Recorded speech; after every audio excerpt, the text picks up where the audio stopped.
जय यीशु की। मैं हूँ प्रियंका डामोर और आप देख रहे हैं रेडियो वेतास एशिया की हिंदी सर्विस। कलीसिया समाचार में आप सभी का स्वागत है। कलीसिया समाचारों में प्रमुख है, पोप फ्रांसिस ने यूक्रेन, फिलिस्तीनी और इजराइल हेतु प्रार्थना की। कैथोलिक व्यक्ति की पीट कर हत्या के बाद पुलिस ने 3 लोगों को गिरफ्तार किया। ईसाई विश्वविद्यालय के 7 अधिकारियों की गिरफ्तारी पर रोक लगी। मणिपुर दंगों के 8 महीनों बाद 87 आदिवासी ईसाइयों को दफनाया गया। भारतीय पुरोहित ने समय सीमा लागू करने के खिलाफ पोप प्रतिनिधि को चेतावनी दी। बंगाली लेखक आर्टिफिशियल इंटेलिजेंस से लड़ने के लिए वास्तविक साहित्य पर जोर दिया। सद्भावना क्रिसमस लोकगीत नृत्य के माध्यम से यीशु के जन्म का जश्न मनाया।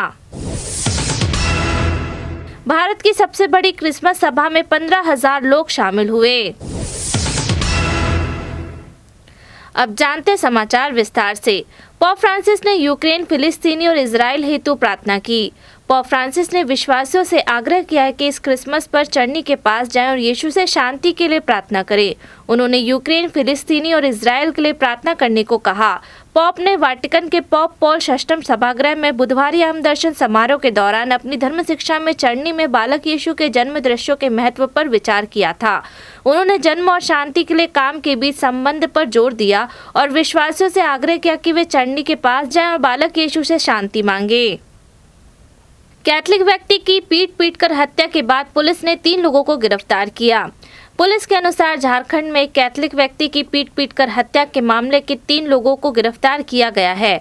रांची जिले में एक लड़की से कथित तौर पर छेड़छाड़ करने के आरोप में 35 वर्षीय आदिवासी कैथोलिक डेविड मिंज को 14 दिसंबर को पीट कर मार डाला गया था। पुलिस ने कहा 16 दिसंबर को 3 लोगों को गिरफ्तार किया गया। झारखंड में आदिवासी सलाहकार समिति के पूर्व सदस्य रतन तिर्की ने बताया, झारखंड सरकार ने 2021 में मॉब लिंचिंग को रोकने के लिए एक कानून पारित किया, लेकिन फिर भी हम इसके बारे में सुनते हैं। उनके मुताबिक मिंज पर लगे आरोप उन्हें जान से मारने का बहाना थे। उन्होंने कहा, जांच पूरी होने तक रुकिए। यह ईसाई मिशनरियों के खिलाफ एक साजिश का हिस्सा है।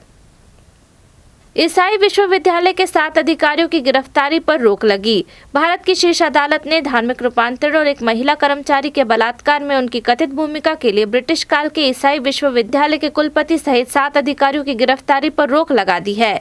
सुप्रीम कोर्ट ने Sam Higginbottom university of agriculture technology and science के कुलपति राजेंद्र बिहारी लाल, निदेशक विनोद बिहारी लाल और 5 अन्य को गिरफ्तारी से अंतरिम सुरक्षा प्रदान की। विश्वविद्यालय हिंदू समर्थन पार्टी शासित उत्तर प्रदेश से संचालित होता है, जहां मुख्यमंत्री योगी आदित्यनाथ द्वारा लगाया गया एक व्यापक धर्मांतरण विरोधी कानून पूरी तरह से लागू है। शीर्ष अदालत का आदेश 19 दिसंबर को तब आया जब उत्तर प्रदेश की शीर्ष अदालत इलाहाबाद उच्च न्यायालय ने उन्हें आपराधिक मामले से राहत देने से इनकार कर दिया। उन्होंने हाईकोर्ट को बताया कि उन्हें झूठा फंसाया गया है। मणिपुर दंगों के 8 महीनों बाद 87 आदिवासी ईसाइयों को दफनाया गया।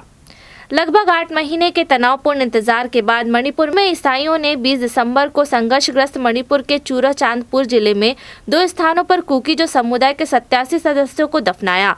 पूर्वोत्तर भारत में ईसाइयों के प्रवक्ता एलन ब्रूस ने शोक व्यक्त करते हुए कहा, लोगों ने कष्टदायक महीनों के बाद अपने प्रियजनों को दफनाया।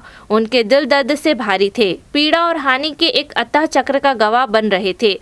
गुवाहाटी स्थित कैथोलिक नेता ने बताया कि वे असहाय होकर दर्द में देख रहे हैं, क्योंकि मणिपुर में जातीय हिंसा बिना किसी समाधान के जारी है।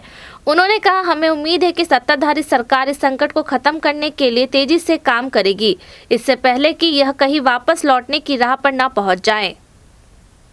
भारतीय पुरोहित ने समय सीमा लागू करने के खिलाफ पोप प्रतिनिधि को चेतावनी दी। संकटग्रस्त महाधर्म प्रांत के पुरोहित ने पोप फ्रांसिस द्वारा धार्मिक विवाद को निपटाने के लिए निर्धारित क्रिसमस की समय सीमा नजदीक आने पर दौरे पर आए परम धर्मपीठी प्रतिनिधि को बल का प्रयोग करने के खिलाफ चेतावनी दी है।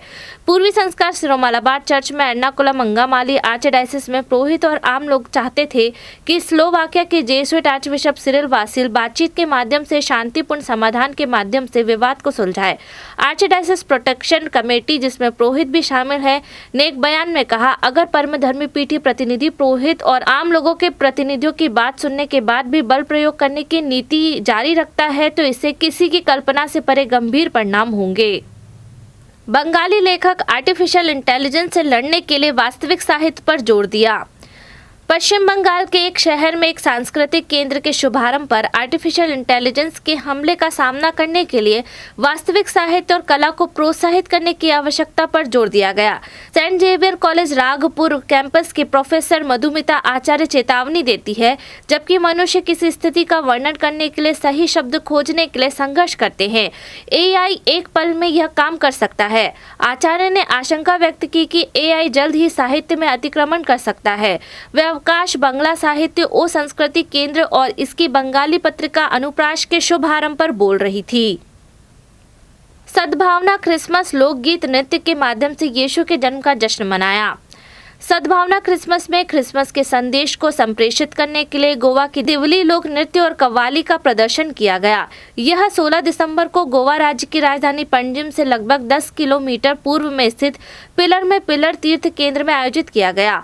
8 सुंदर महिला नर्तकियों ने अपने सिर के शीर्ष पर जलते हुए पीतल के दीपक रखे हुए थे और सुंदर भाव भाग्यमाएं बनाते हुए सुंदर ढंग से आगे बढ़ रही थी। ऐसा ही एक नृत्य था जिसमें एक नर्तकी एक नवजात बालक यीशु को गोद में लिए हुए थी, जिसमें मरियम को नवजात के साथ दर्शाया गया था और बाकी नर्तक मरियम को अलौकिक गतियों में घेरे हुए थे। यह दृश्य देखने में सबसे आनंददायक था जब मरियम उठी और दियों की जगमगाती रोशनी के बीच बैठ गई। इस दृश्य को यीशु को दुनिया के लिए प्रकाश के रूप में चित्रित करने के रूप में देखा जा सकता है। भारत की सबसे बड़ी क्रिसमस सभा में 15,000 लोग शामिल हुए। हाल ही में मुंबई में एक सार्वजनिक समुद्र तट पर आयोजित भारत की सबसे बड़ी ईसाई सभा में 15,000 से अधिक लोग शामिल हुए। गिरगांव चौपाटी पर 17 दिसंबर के कार्यक्रम का आयोजन करने वाली समिति के अध्यक्ष अब्राहम मथाई ने कहा, सभी मानव जाति के लिए प्रेम, शांति और सद्भाव का संदेश फैलाने के लिए यह 58वां वार्षिक प्रभु यीशु जन्मोत्सव था। इस वर्ष के उत्सव का विषय था धरती माता के साथ सद्भाव में शांति की गहरी जड़ें रोपना।